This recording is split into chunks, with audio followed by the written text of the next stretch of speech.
J'ai jamais couché avec ma mère.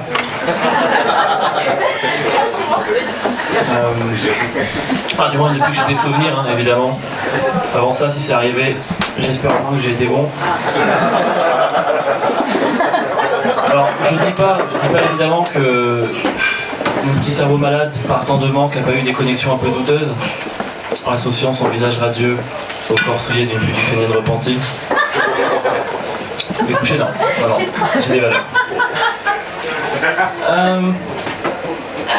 C'est extraordinaire une maman quand même. Napoléon a dit « L'avenir d'un enfant est l'œuvre de sa mère ». Napoléon a également dit « Je préférerais qu'on égorge mon fils plutôt que de le voir élevé par un prince autrichien ». Effectivement, c'est peut-être mieux si c'est elle qui s'en occupe. Moi je m'appelle Alexandre, et selon l'ouvrage « La Bible des prénoms transgénérationnels », paru à l'édition Ressources et Santé, je vois personne noter mais c'est pas grave, les Alexandres ont besoin, je cite, d'une forte présence féminine dans leur vie, d'abord leur mère, puis leur compagne. D'abord leur mère, puis leur compagne. Puis leur compagne. Puis. Vous avez déjà vu un mot aussi court qui pue autant le conflit que ce puis? Franchement. J'ai l'impression que 25 ans d'échecs en relation sont concentrés dans ce mot. 25 ans ouais, le passé c'est bien pour toi, c'est fini, c'est pas toi, c'est moi, je suis lesbienne, tout ça, tout est dans ce puits. Alors que ce mot veut rien dire en plus. Pour le coup, c'est vraiment un puits sans fond. Voilà. Merci du jeu de mots ici. Sa mère puis sa compagne. En fait, Macron, c'est juste un Alexandre inversé. D'abord sa compagne, puis sa mère. Et non, parce que en fait ma psy m'a déjà dit que j'avais un gros problème de deep. Et en même temps je le savais parce que chaque fois que j'achète des chiffres, je manque de guacamole. Un problème de deep. Faut un TOEFL pour la comprendre celle-là. Tout le monde connaît Deep ici ou pas? L'histoire de Deep? Ouais. Non. Ah bah parfait.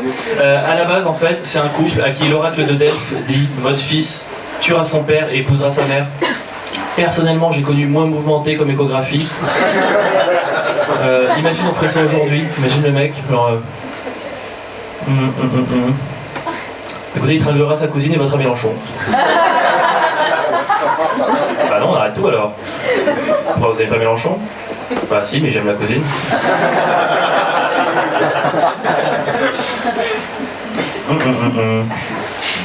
Ouais, et en fait, ils font un truc pas cool, les parents, c'est que du coup, dès que le fils naît, ils l'abandonnent. Mais ils l'abandonnent pas n'importe comment, en fait. Ils lui trouent les chevilles pour l'attacher à un arbre. Question, était-ce nécessaire de lui trouver les chevilles? Est-ce que tu peux pas juste l'attacher à l'arbre? Pour moi, trouver les chevilles de quelqu'un pour l'attacher à un arbre, c'est un peu comme émanciper un enfant pour lui mettre la ceinture dans la voiture. Ok, quel rapport? Tout le monde connaît l'histoire de Deep, je vais pas tout refaire. En gros, il grandit, tue son père, épouse la reine Jocaste, qui en fait est sa mère. Et moi, je trouve qu'on laisse beaucoup trop tranquille la mère dans cette histoire. Déjà, elle s'appelle Jocaste. Ouais. Quand ton nom c'est un mix entre Jocari et pédéraste, tu sais que t'as fait difficile. Et la meuf, en gros, à peu près 20 ans après qu'elle ait abandonné son fils, qui soi-disant va l'épouser, elle voit un mec qui se ramène. Il a 20 ans, il a des cicatrices aux chevilles. Il ressemble à son mari, il lui dit « épouse-moi ». Et elle voit pas le problème. Deux solutions, soit elle est complètement idiote, soit c'est une femme qui sait profiter de la vie.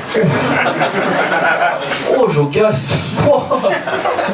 Et les deux n'ont pas la même réaction quand ils apprennent tout ça. Vous savez ce qui se passe quand ils apprennent la nouvelle? Jocaste, hey, t'as fait elle? Qui dit oui? Qu'est-ce qu'il fait? Toi t'es juste là pour te la péter en fait. Et ben Jocaste, elle fait ce qu'on ferait tous si on apprenait cette nouvelle-là, elle se pend. Voilà. On ferait absolument tout ça. Moi, quelqu'un demain, il me dit tu vas épouser ta mère. J'ai arrêté de respirer avant la fin de sa phrase.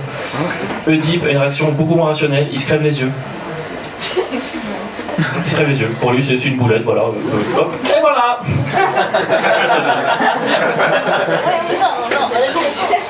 Moi, je suis officiellement un motherfucker depuis juin 2016. Voilà, j'en suis très fier.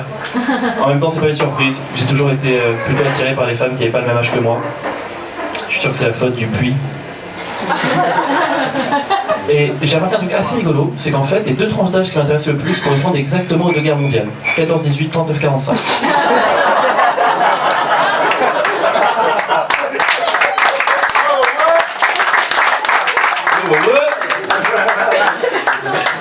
On est donc en juin 2016, j'ai 24 ans, elle en a 42, et nous avons un point commun qui nous rapproche, un compte Tinder actif. On a donc rendez-vous dans un bar, dans le 18e.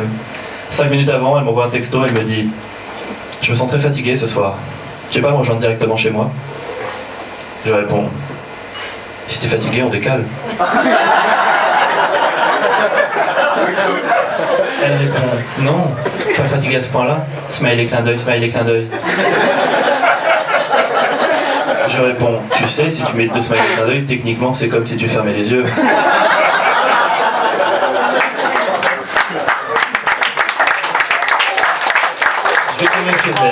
Je vais quand même chez elle.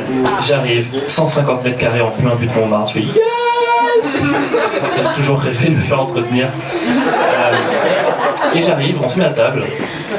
Et là, je sais pas pourquoi, je parle politique.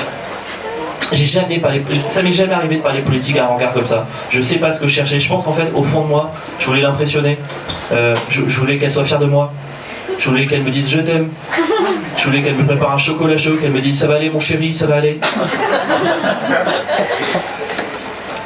Et je me dis c'est pas très sain ce qui est en train de se passer en fait. C'est pas génial. Donc après 2 heures de débat sur la GPA et l'immigration, il n'y a plus aucune tension sexuelle. Plus aucune. Si jamais vous avez un regard qui marche pas bien, parlez GPA, parlez immigration. C'est une solution qui marche bien. Il y en a d'autres qui n'auront pas besoin de ça, mais bon. Toi ? Je ne te connais pas. Comment tu t'appelles ? Agente Rafael, encantado. Rafael.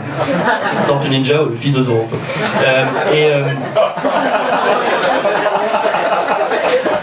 Et en fait, du coup, ça se passe très mal, elle me raccompagne à la porte. Et je me dis, oh là là. Je crois que dans l'histoire de l'humanité, je dois être le seul mec à pas réussir à conclure avec une MILF 1, seul, 2, saoul, 3, en chien, 4 chez elle. Je pense que c'est absolument jamais arrivé dans l'histoire. Je me dis, mais c'est même Jean-Claude Duss, il aurait conclu 3 fois ce soir-là. Donc elle me raccompagne à la porte et j'arrive à la porte et j'ai quand même un regain d'orgueil. Je me dis, c'est pas possible, je peux pas faire ça. C'est pas possible. Donc là, je l'embrasse comme un violeur. Ça veut pas pour la forcer. Pas pour la forcer évidemment, mais juste dans le sens où je me connais et je sais que si je vais moins vite, je vais changer d'avis au milieu. Vous connaissez ce moment un petit peu où tu changes d'avis au milieu et tu commences genre hé, jolie porte. Voilà. Ça c'est moi, je savais que ça allait marcher comme ça. Donc du coup, j'embrasse et là elle me regarde, il y a 10 secondes de silence, ressenti 30 ans. Elle me regarde et là je me souviendrai toujours de sa réaction, elle me fait allez bien. Et on n'est pas au souk hein. Excusez-moi, donc, mais bon, je suis un bonhomme donc j'ai fait et je l'ai suivi. Et au milieu de tout ça, je me dis c'est pas sain du tout. C'est pas sain du tout. Et j'ai compris que c'était pas sain à un moment particulier. C'est qu'en fait, elle m'a dit pars. Et en fait, je voulais pas partir, j'ai protesté. Et j'ai pas protesté pour les bonnes raisons. J'ai pas protesté parce que, en fait, je voulais pas partir, que j'avais la flemme. J'ai protesté parce que tout au fond de moi, et je m'en suis rendu compte, je me suis dit, si je reste, peut-être, elle va me border.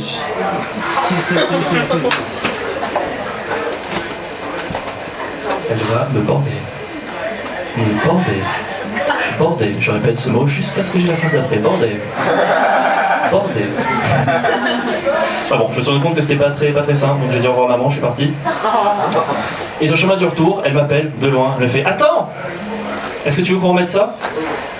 Je me tourne vers elle, je prends une pause, et je fais « Je vais m'arrêter là-dessus. Merci. »